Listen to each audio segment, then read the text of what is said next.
क्या नीतीश की सरकार से पहले, क्योंकि समस्तीपुर शांत इलाका माना जाता रहा है, धर्मनिरपेक्ष इलाका माना जाता रहा है, लालू के दौर में इस क्षेत्र की क्या स्थिति थी? लालू के दौर में दो चीज खास था, दलित, महादलित, पिछड़े, जिनको कोई पूछता नहीं था, यहाँ तक कि वोट नहीं देने देता था, कुर्सी पे नहीं बैठने देता था। लालू जब हुकूमत में आए तो इन लोगों को इज्जत मिली और इनको कुर्सी मिली, इज्जत मिली और बैठने की जगह मिली। माइनॉरिटी के लोग अपने जिला में अगर सफर करते थे तो खामोश होकर के सफर करते थे, लेकिन लालू के आने के बाद पूरे तौर से वो कलेजा ठोक करके और सही बात ट्रेन में पूरे बिहार में बोल सकते थे, दाढ़ी रख के या टोपी पहन के, ठीक है, कि मैं मुसलमान हूँ, उसके बाद मैं बोल रहा हूँ। ये थी उनकी खूबी। ये जो जब से ये गए हैं, बल्कि लालू जी ने तोगरिया को एयरपोर्ट से वापस कर दिया कि तोगरिया का यहाँ बिहार में कोई काम नहीं है, उसको एंट्री नहीं करने दो।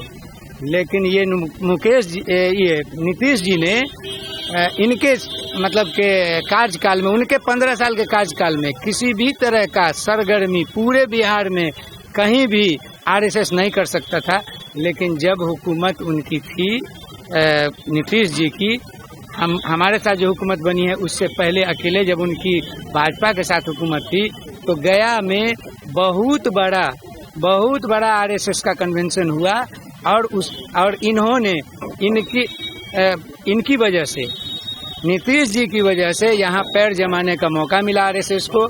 और बहुत बड़ा मतलब राष्ट्रीय अधिवेशन इनके दौर में, यानी उनके दौर में कि तोगरिया बस तुम एयरपोर्ट से फिर मतलब जहाज पकड़ो, तुमको कदम नहीं डालने देंगे। और इनके दौर में, नीतीश जी के दौर में दूसरा कार्यकाल जो उनका था, उसमें गया में राष्ट्रीय अधिवेशन का सारा सहूलत सरकार होने की वजह से आरएसएस वाले को, बीजेपी वाले को उन्होंने दिया, जिसकी वजह से बहुत जहर भर गया है पूरे हिंदुस्तान में, पूरे बिहार में। और यहाँ दंगा फसाद और समझिए किसो भाईचारा बिल्कुल तबाह हो चुका है हिंदू मुस्लिम। लालू जी अगर आ जाएं तो हम समझते हैं कि लालू जी के आने के बाद फिर वही दिन लौट के आ जाएगा कि यहाँ का पिछड़ा, यहाँ का अकलियत और यहाँ के दलित खुलेआम अपनी पहचान के साथ जहाँ भी चाहें बोल सकते थे। मीडिया जो लगातार लालू यादव को जातिवादी बताता है और उनके कार्यकाल को जंगल राज बताता है, आपको क्या लगता है कि मीडिया ऐसा क्यों करता है, और अभी मीडिया के रोल को आप कैसे देखते हैं? देखिए, मीडिया ही ने गलत प्रचार इनके खिलाफ करके और मोदी जी और भाजपा के तरफदारी में झूठा प्रचार करके परिवर्तन लाया था। और उनको बचाए रखने के लिए, उनकी हुकूमत को बचाए रखने के लिए आज भी मीडिया प्रयासरत है। लेकिन सोशल मीडिया की बहुत मेहरबानी है कि सही बात सोशल मीडिया के जरिए उसके कंट्राडिक्शन में आवाम तक पहुंच रही है। अगर नेट नहीं होता, सोशल मीडिया नहीं होता, तो ज़मीनी हकीकत लोग नहीं जानते और सोशल मीडिया उसका मुकाबला कर रहा है। वैसे प्रिंट मीडिया और जो राष्ट्रीय मीडिया है, उस मीडिया के बारे में अब लगभग सबको मालूम हो चुका है कि वो खास काम, मतलब खास पार्टी के लिए, खास हुकूमत के लिए काम करती है। इसका पूरा जानकारी लोग को हो चुका है। सोशल मीडिया नहीं होता तो लोग नहीं जानते। अब ज़मीन पर जो बात है वो उनके मीडिया में नहीं होता है, लेकिन ज़मीन की बात लोग समझ चुके हैं। मीडिया उनके सरकार को लाने का भी काम किया है, वो मीडिया ही किया है। उसको बचाने का भी और रोकने का भी जो काम कर रहा है वो मीडिया कर रहा है।